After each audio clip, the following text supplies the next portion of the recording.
Oh, I have no doubt that you're capable of making me look like an idiot regardless of what I say today. Where's this gonna be? YouTube. Do you think professors look at YouTube videos? No. Do you ever meet students who are unethical? Sure. Get a partner now. There's no one here. The dating is horrible. Don't do it. The dating's bad? And MBA can be very helpful for that. It's not a degree for everybody. There are too many MBAs being produced. Today I woke up at 8 a.m., went to the gym until 9 a.m., took a shower. Like quick, but also sad lovemaking. Because I was crying like every week. By the way, your apartment looks like a hotel where someone goes to kill themselves, but just saying. You're probably wondering why Fredna Mode over here just made fun of what I thought was an immaculately decorated apartment. But to explain that, one has to traverse the long road back to the start of today's investigation, which took us deep into the mysterious breeding ground where the next generation of business leaders are harvested. A dark rabbit hole where corporate larvae retreat to undergo metamorphosis. I'm talking, of course, about business school.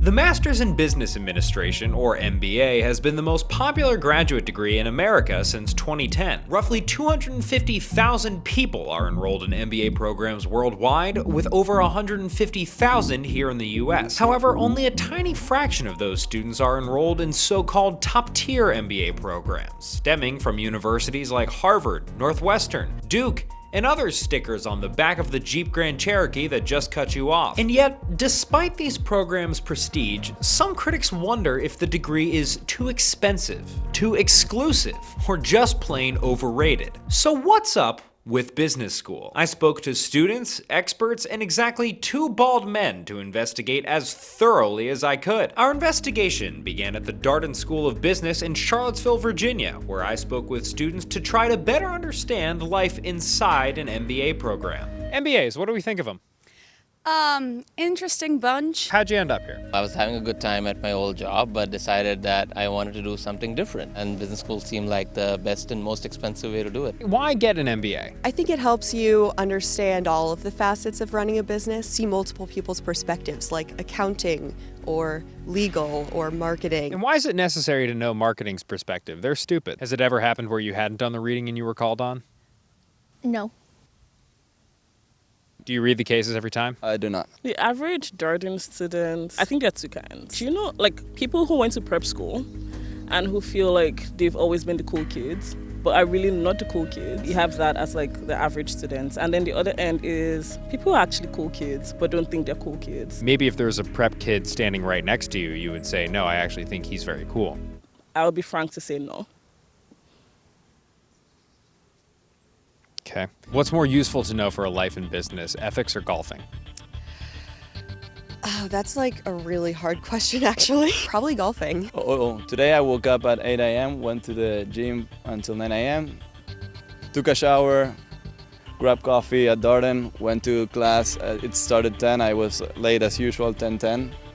10 minutes late. I just came back from classes. I was gonna change clothes, go to play tennis. It's basically Darden Friday, so it's Thursday, so I'm done for the week. I'm heading out to the West Coast for a concert. What concert is this? It's a Coldplay concert. It was beginning to sound like business school was the absolute tits. The only problem was that one extremely boring thing kept coming up. What industry did you work in prior to your MBA? Consulting. And what are you hoping to work in after your MBA? Consulting. Now, what are you hoping to get out of this MBA program? Hopefully a job in consulting. I would be going into consulting.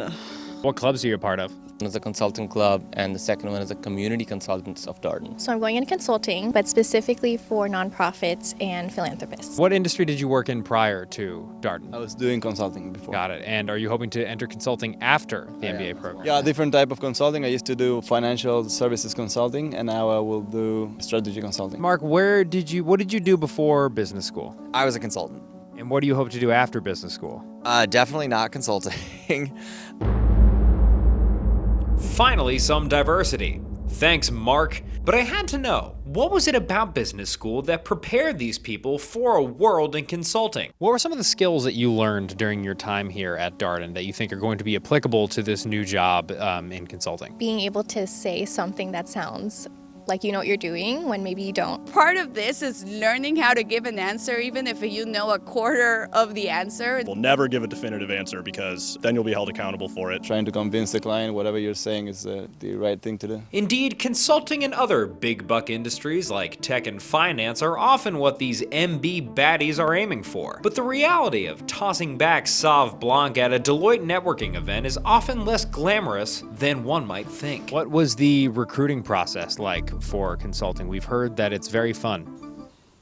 Fun is relative. So basically they'll come and they'll go to a winery and then you stand in a circle and then you try to talk to one person even though there's 10 or 15 of you, and you try to get in one question and make an impression, and then you send a bunch of emails and have coffee chats. Darkest time of my life. Why? You say the same thing each time, and you have to do literally 100 if you're recruiting investment banking. You say, hi, I'm Kiana from the Philippines. The reason why I did an MBA was this. The reason why I wanted to go into investment banking is this. And I love your bank because of this. And it's the exact same thing at each point. Now imagine doing that 100 times. No, thank you. It takes a lot weirder stuff than that to get me off. It was at this point that I realized talking to these silver-tongued consultant hopefuls wasn't going to get me anywhere. I needed to go straight to the top. Instead of talking to the people who learn the lessons at business school, I was going to meet the ones who teach them. Beautiful day out. Business school professors. I don't know any myself, so I Googled famous business school professors and found this guy. What's the point of business school? Is that a genuine question? Yeah? Yeah. I have a theory of ties. When you realize they're a symbol of authority, and then you realize where they point, you have to see them as decorative. And what happens if they're looking like this? Is that? Well, I don't know what it says about what they're pointing to. Adam Grant is a New York Times bestselling author, organizational psychologist, serial TED Talker, former magician, and current professor at the University of Pennsylvania's Wharton School of Business. And Ed Freeman is a professor at Darden who I think just made a dick joke. I think the point of business school is to teach people to be better at running businesses, maybe. And by better, I mean both more effective and also more responsible. Back in the day, I would say the focus of the MBA was on how to make money. I come along and I teach ethics, and that's a very small piece of it. Now, it's a much bigger part of the MBA. How have you seen business school evolve? I think in the wake of the 2008 financial crisis, we actually saw far fewer bankers show up here. And we also saw fewer students want to become bankers. That means we have probably a few more consultants. Consulting. Also a lot more students going into tech and entrepreneurship, but also a lot more public service, which I think has enriched the classroom a ton. You mentioned it would be good to see less bankers, correct? I don't know that I want fewer bankers. I would like more bankers who are trying to figure out how to build a financial system that serves people, as opposed to just saying, all right, I want to become a banker and maximize my own income. I've had students walk into my office and say, my goal is to become as rich as humanly possible. Can you give me advice about how to do that? Why is ethics necessary in business? And there's this old story of business. That business is just about the money. It's just about money for shareholders. I tell people I teach business ethics, you know what they say. I didn't know business had any. 2 words, you put them together, oxymoron, like jumbo shrimp. Funny YouTube channel, I don't know. You know. The typical person who should be applying to business school, who do you think that is? So I think a lot of the people who do apply are basically career enhancers. They both want to improve their credentials and also gain knowledge and build their networks to try to accelerate wherever they're climbing. I think business school is actually better for career switchers than career enhancers. Business school is a great way to reevaluate your options and spend 2 years learning, hopefully, and getting to know new people, and then being able to pivot after that. The makeup of a business school class today, how has that changed? Well, I would say when I first started, it's mostly white guys. I could never keep them all straight. They were all named Jim or Chip or an occasional Hiroshi. And now we have students from 35 countries or more. I think when I got here, the class was hovering around 40% women for MBAs, and we hit 50% a few years ago and have maintained that ever since. So frankly, that was long overdue. I can't believe it took us that long. So we have more women. I guess by definition, that means fewer men. And that's a crisis. For whom? Are you gonna back me up here? I definitely don't think that's a crisis. Right.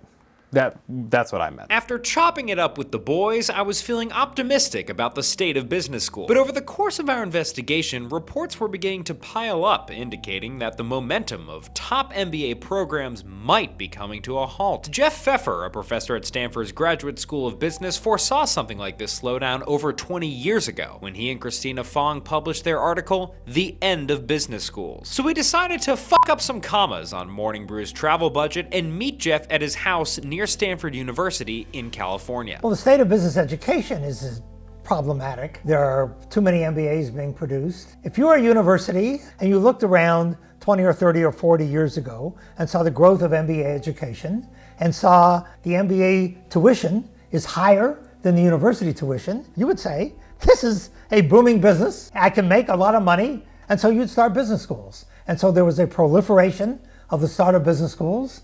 And so the market overshot. Unless you go to a top 5 or top 10 school, you're not going to get much. You don't think it's not worth it? The difference between the students who go to the very elite business schools and the others is the difference in the placement is huge and gotten bigger. You need to go to a top business school, or else it's probably not worth the investment. So Jeff says there's so many MBA programs nowadays that it's only really worth it if you go to one of the best ones, where you still stand a good chance of landing an elite corporate job. Scott Galloway, a media personality and professor at NYU Stern, told us more about the relationship between elite MBA programs and the companies that hire their students.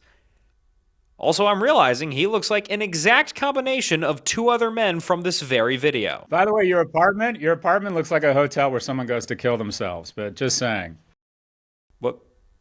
What the fuck? The admissions department is really the core competence of an elite school, because what they say to corporations is, we've screened 2,000 applicants. We force them to interview, take tests, get letters of recommendation. We run a credit score on them, for God's sakes. So we're basically a giant HR department that corporations will pay a huge premium to get our pre-screened candidates. And a customer in a business school is not the student. The student's the product. The customer is the corporation who's willing to pay an individual substantially more with that certification than they would pay that person pre-certification. So what's going on with business school? We got people trying to change careers, enhance careers, take a break from the grind, and chill out for a couple of years. People consuming inordinate amounts of coffee while making small talk with KPMG employees. We got every flavor of consultant. We got people moving across the world to attend, and we got tons of people competing to get into a small group of elite programs. And if that all sounds gravy, then by golly, business school is right for you. Do you think that we should pursue an MBA? No, you guys are hopeless. Just maybe not for me. College is a place where people go to learn many things. For example, how many STDs can I contract in one weekend? And to my left is the local watering hole where MBAs like to go and blow off steam after a long day in the classroom. Some go to college to study philosophy. Others go to college to study chemistry. That man went to college to learn how to be a dick to the public. And here we have a local exercise shop where business school students learn to run from the SEC. I've managed to wrangle up a Darden first year here, clearly, except less fleas, possibly the same amount of ringworm. For good work, I'm dhtoomey. Now, if you excuse me, I got a Toga party to attend.